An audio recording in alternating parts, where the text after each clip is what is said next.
My husband's absence during my 9th month of pregnancy to attend his sister's wedding resulted in the dissolution of our relationship and the exposure of her deceit. I am 35 years old and have been married to my husband, Andrew, for the past 7 years. We have a 5-year-old child. My daughter and I are currently 7 months pregnant. I am seeking an audience to express my concerns, and I believe anonymity is the most appropriate medium for this.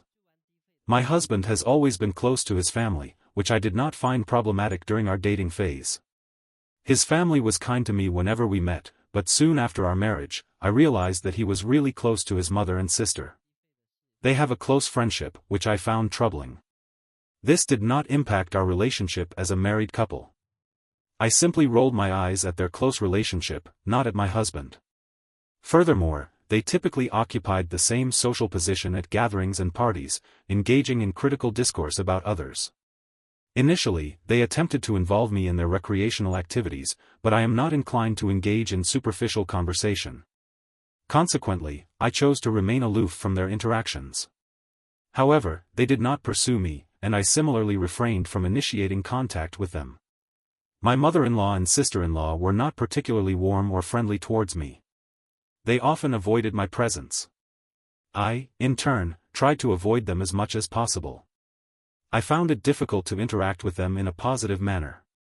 I did not enjoy teasing or hugging them in public. After I became pregnant with my first child, I stopped visiting my in-laws. Firstly, I was seeking a rationale to sever ties. Secondly, my mother and sister were toxic. My husband was kind and gentle, but I was uncertain of his conduct when he encountered his mother and sister.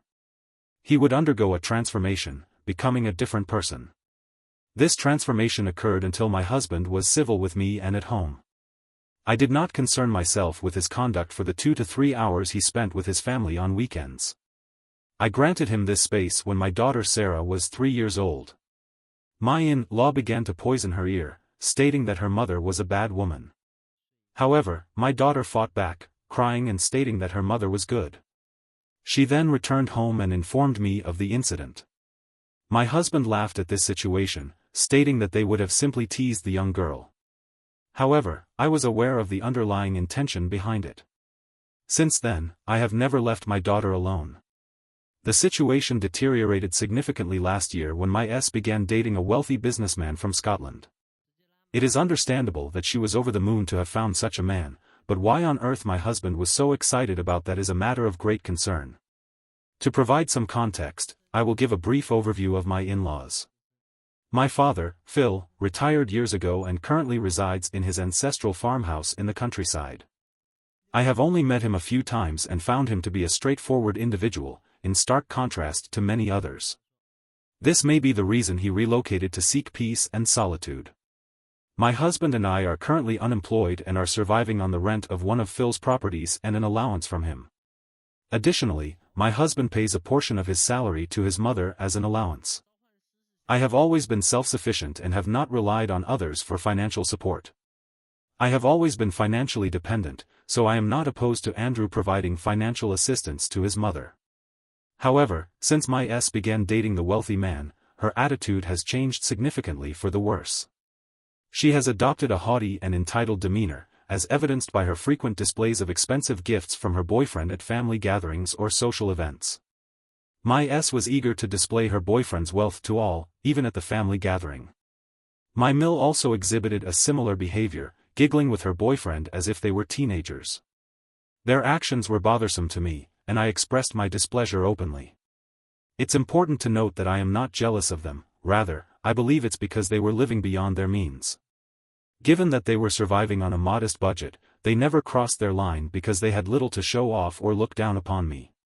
However, with her newfound love, they both subtly tried to demean me and accused me of being jealous of them. They did not say this directly to me, but I was able to discern their feelings from their body language, and some of the subsequently relatives corroborated this information. I subsequently became pregnant with my second child, which prevented me from visiting their residence. Andrew asserted that I should permit Sarah to spend time with them alone, but Sarah was unyielding in her refusal. She is 5 years of age, yet she is reluctant to be with them. I am aware that some readers may hold me responsible for alienating my daughter from her in-laws. It is evident that children possess a greater capacity for discernment than adults, with the ability to distinguish between genuine and insincere affection. During my initial pregnancy, I was placed on bed rest, a challenging experience. However, my in-laws' actions were perceived as insincere and manipulative. The laws never visited to check on me. My second pregnancy was comparatively easier, but they visited me often. They did not visit to check on me, but to show off their new jewelry collection, a trendy dress, or a bag worth thousands of dollars. My sister would simply go gaga over her boyfriend's riches and how they are planning for a grand wedding in Scotland. I nodded with a plastered smile on my face and sighed under my breath. I congratulated them. A week ago, my sister and brother-in-law showed up out of the blue. They started praising my cooking. My sister said that she expressed great appreciation for the apple pie and bacon donuts I had prepared. Instead of being pleased, I began to suspect that their gratitude was insincere. I inquired as to why they had suddenly remembered the dessert I had served them years ago. They were taken aback by my directness and seemed uncertain as to how to respond. Sil stated that she had been craving an apple pie for a long time and that none of the restaurants she had tried were able to match the taste I had baked. She requested that I prepare the donuts for her. I thanked them and informed them that my health was not well and that baking would be difficult for me. In addition to the challenges posed by my pregnancy and toddler, the individual in question was insistent that I bake the cake for her, despite my initial reluctance. I was unable to refuse outright and simply stated that I would attempt to bake it when I felt ready. My wife, who had hugged me for the first time after our wedding, requested that I bake the cake on Sunday. I did not inquire further or inquire as to why she had requested that I bake it on Sunday. In truth, I had no intention of baking it at all. I merely stated that I would attempt to bake it to avoid further complications. As the week progressed, I found myself increasingly overwhelmed. I was so exhausted from my pregnancy and Sarah that I forgot about the whole situation on a Friday night during dinner. Andrew informed me that he would be busy for the weekend as Sil's boyfriend and his family were visiting for dinner that Sunday. I was shocked at that moment, as everything suddenly made sense to me. I had been expecting a praise request for apple pie and bacon donuts, and I was curious as to why she wanted it on Sunday. I knew I baked the best apple pie, and I was confident in my ability to make it. However, I was not inclined to give in to their demands. I informed Andrew about his mother. Andrew's sister's visit and the request for dessert prompted him to mention that his sister's boyfriend and his Scottish family have a sweet tooth. They have heard a lot about American apple pie and wanted to taste the authentic one. Andrew almost blurted out how his sister had boasted about herself that she could bake the best of this dessert and promised to serve his family during family dinner. I was a guest and told Andrew that I was not going to take up this hard work in this condition when someone else was going to take the credit for it, and on top of that, he informed me that I was not invited to the dinner, citing my 7th month of pregnancy as the reason. His mother believed that I would be uncomfortable in the company of guests, and thus, they decided not to extend an invitation. I believe that her intention was genuine, although I am uncertain as to why I was not informed about the dinner when they visited me to request dessert. Andrew merely shrugged his shoulders and stated that he was unaware of the dinner plans. Andrew went to pick up his father on Saturday and said that he would return home on Sunday night after dinner. I was disappointed by this turn of events and wanted to make a fuss about it. However, I refrained from doing so and instead chose to discuss the matter with Andrew. I elected to refrain from contacting him, recognizing that my actions would not deter him from attending the event on Sunday. I deliberately deactivated my mobile phone and sequestered myself in my room with Sarah. I surmised that my parents attempted to reach me via my cellular device. When it was not responsive, they left a voicemail on the landline. I disregarded the call on my landline as well, although I was not at peace with myself for backing out. I felt gratified that I had not yielded to their demands on Monday morning when I activated my phone and saw my phone was inundated with a multitude of missed calls and voice messages. The initial pleas transformed into curses as soon as the notifications were delivered. I received a call from my mother-in-law, which was an exceptionally lengthy monologue. Despite my prior awareness of her true character, that day I gained insight into her acrimonious tongue. She accused me of ruining their dinner party and labeled me a witch. It appeared that they assumed I would consume the dessert, so they did not prepare or order any dessert. My spouse wanted to impress a potential romantic interest, which resulted in I was forced to assume the blame for their disappointment while my S showered me with curses. It is difficult to imagine the expressions on their faces at the dinner table. One might inquire whether it was not a significant issue that they could have simply ordered from an external source. While my S did frequently boast of her culinary abilities, restaurant-prepared food could have at the very least averted the potential embarrassment. That is not, however, my concern. I informed her of the same and terminated the call, particularly in light of the numerous messages from Mill. Additionally, there was a late-night message from Andrew indicating that he would not return that night. He stated that he would be back on Monday after work. When Andrew returned home in the evening, he was silent but not angry. I attempted to convey to him what his mother had told me, but he abruptly ended the conversation, stating that he did not wish to be involved in the matter. He informed me that I should be grateful that he was not reprimanding me for embarrassing his family the previous night. Consequently, I should not anticipate that he would take my stance against whatever his mother and sister had said to me. I was perplexed by this response. I had not taken his mother and sister's words seriously because I was aware of their malevolent intentions. However, I was perplexed by Andrew's actions. He should have taken a stand when I was prevented from joining the family dinner. How could I be held responsible for ruining an event to which I was not invited? It has been since then, and we have not spoken since. Neither he nor I have made any effort to discuss the matter. In my mind, I feel that I have reached the end of the road with them. I have even gone so far as to question whether I have irreparably damaged their reputation by refusing to comply with their demands. I am unsure of the best way forward. Update 1. Good morning, everyone. It has been 2 months since I last posted. I am currently in a situation that requires my attention. My 40th week is imminent, and in the aftermath of my previous post, I realized that I have been excessively lenient towards my husband. After 2 weeks of the aforementioned incident, I had to undergo a scan, during which Andrew accompanied me on our return journey. I attempted to discuss the situation with him, but he requested that I refrain. He advised me to move on and focus on my health. At that time, he was also in good spirits. I took it positively that he did not hold any grudges. However, I sensed that he was being secretive. This morning, I woke up to see Andrew packing his bags. He was trying to stuff his wedding suit into one of his bags. I was taken aback by this sight and almost yelled at him, asking him the reason for the packing. He said that he was going to Scotland for his sister's wedding. I was at a loss for words. I was confused about the timing and the circumstances surrounding this decision. I bombarded him with a series of questions. Upon the date's confirmation, I was not informed. Furthermore, I was left on my due date. He attempted to evade the inquiries or provide brief responses. I informed him that his avoidance was unacceptable. I was enraged, distressed, and overwhelmed. At the same time, it is difficult to imagine a scenario in which a husband would leave his pregnant wife alone with a toddler on her due date. I am unable to express my feelings more fully. I was calm, holding his shoulder and nudging him for an answer. He said that it was a last-minute decision and that he had to go. His sister would be in town. The legal system required that the wedding take place on a specific date, and the groom was unable to alter this. However, he was able to postpone the wedding while we were in the middle of this.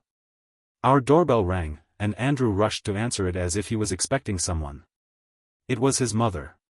She entered the house and began shouting at Andrew for being late. She then proceeded to remove his bags from the room, stating that he did not need to pack the remaining items because they could purchase whatever was needed in Scotland.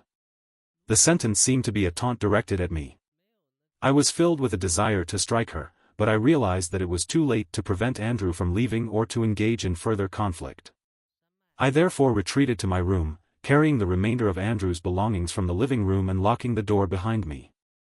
I heard my mother cursing me at the top of her voice, and they departed shortly thereafter.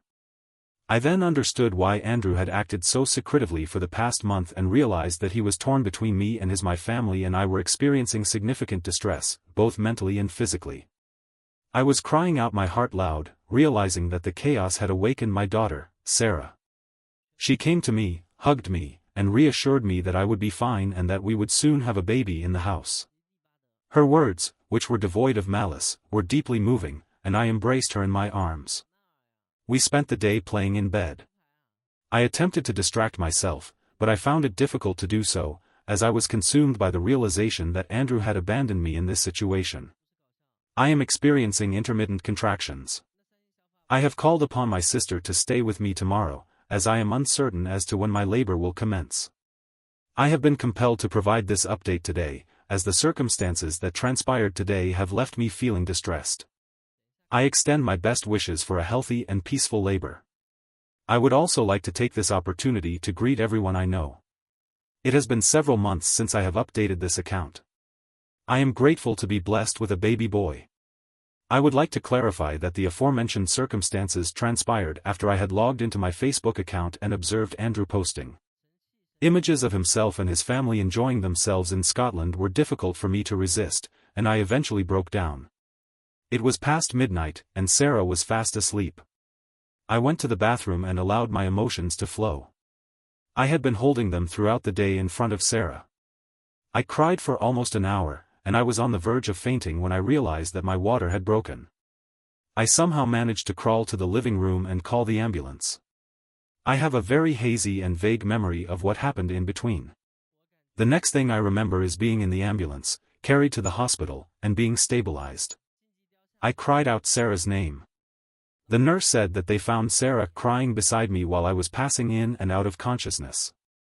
As the house was empty, they brought Sarah along with them. The poor soul was sitting in the front with the attendant. I was relieved that my daughter was safe within a few minutes of arriving at the hospital. I gave birth to my baby boy. The nurse said that they tried to contact my husband, but his number was unavailable. My sister arrived within a few hours. She lived 120 miles away. When my sister found out about my situation, she rebuked me for not calling her prior. I thought I had a day. She also asked me to get rid of Andrew ASAP, since I was discovered in such a situation by the hospital officials. They informed the police regarding the same. The police asked me if my husband abused or assaulted me because they perceived that I had been abused. I attempted to contact my husband, but his number was unavailable. My sister arrived in the early hours of the morning. She lived 120 miles away. Upon learning of my situation, my sister reprimanded me for not contacting her prior. I believed I had a day. She also requested that I remove Andrew from the premises immediately, as I had been discovered in such a situation by hospital officials. The officials informed the police, who inquired about my husband's history of abuse or assault. I informed them of the truth. It was not physically assaulted, but mentally and emotionally. Andrew was charged with negligence, and his negligence indeed threatened 3 lives, Sarah, my unborn baby, and mine. It gives me chills to consider what might have gone wrong that day had I not been able to call the ambulance at the right time. I am grateful to the Lord that He kept us safe. I was discharged 2 days later. My parents arrived shortly after, and they lived 2,500 miles away. My parents were adamant about suing Andrew and his family for the mental distress they had caused me during my pregnancy. They packed up my belongings from the house while I was still in the hospital. I, too, was reluctant to stay with Andrew, given that I had been discharged. I went to my hometown with my parents and sister. It was almost a week after my delivery that Andrew returned home. His Facebook activity indicated that they had extended their stay after the wedding. After the wedding, he embarked on a trip to explore Scotland. It was striking to observe how stress-free he appeared to be, seemingly undisturbed by the fact that his wife was due during that period.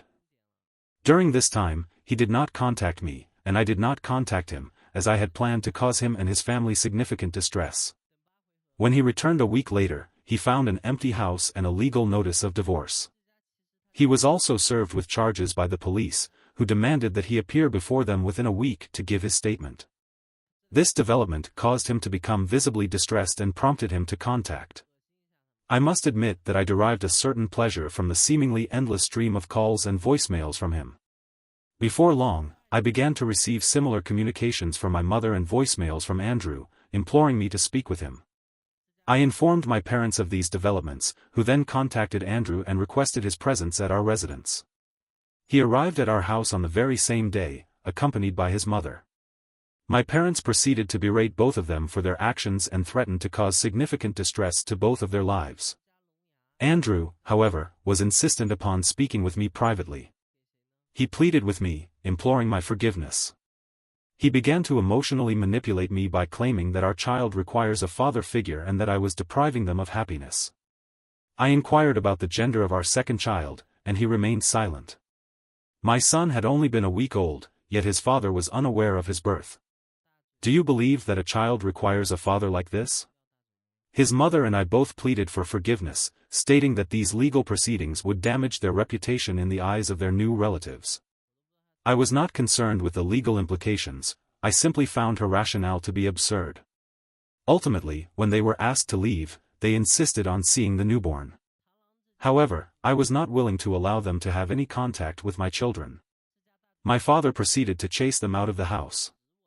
Meanwhile, I contacted my sister's new husband on social media. I introduced myself, as we had never met. I was surprised to discover that he was also suspicious of Andrew and his family. They had excluded me from the family dinner and wedding celebrations on the grounds of my pregnancy. I informed him of the circumstances surrounding my situation. He expressed surprise at Andrew's apparent lack of concern during the wedding, despite his wife's ongoing labor. It was too late for him to ask me about my sister, so I told him the truth about her nature and the apple pie incident. He said that their behavior was indeed shady, but now it made sense to him. Apparently, my sister has posed herself to be a chef, and my mother has boosted her lies by saying that they owned a chain of restaurants in the countryside. I informed him of the truth, his new wife had never even boiled an egg. He called her a gold digger and assured me that he would keep our conversation discreet. I informed him that I was not concerned, even if he revealed that I had exposed all the truth. In fact, I wanted them to know that it was me. It has been 10 months since that on the day of my divorce's finalization last week, I was awarded sufficient alimony on the grounds of maternal and child negligence, mental torture during pregnancy, and safety hazards.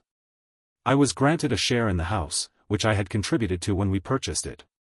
I have given Andrew an ultimatum of 3 months. Andrew must pay my house share, or else it will be put up for auction. Additionally, I receive child support. It is noteworthy that shortly after my conversation with Syl's husband, I received texts from Syl, in which she accused me of ruining her life. I subsequently learned that her husband had conducted an investigation into my background. The truth about the Law family's financial status was revealed. They were not as wealthy as they had portrayed themselves to be. My sister-in-law has also been found to have lied about many things, including her job. According to information from some of the gossip-mongering relatives, the Scotts have sent back Andrew's sister and have filed for a divorce. They have accused her of money laundering, claiming that she was stealing money from her in-laws. The Law's locker was sent to her mother, and her husband labeled her a gold digger because she had already extracted thousands of dollars from him while they were dating. I derive pleasure from this gossip, accompanied by a glass of wine. I hope that the trio, husband, Mill, and Syl, will lead lives of unhappiness and poverty.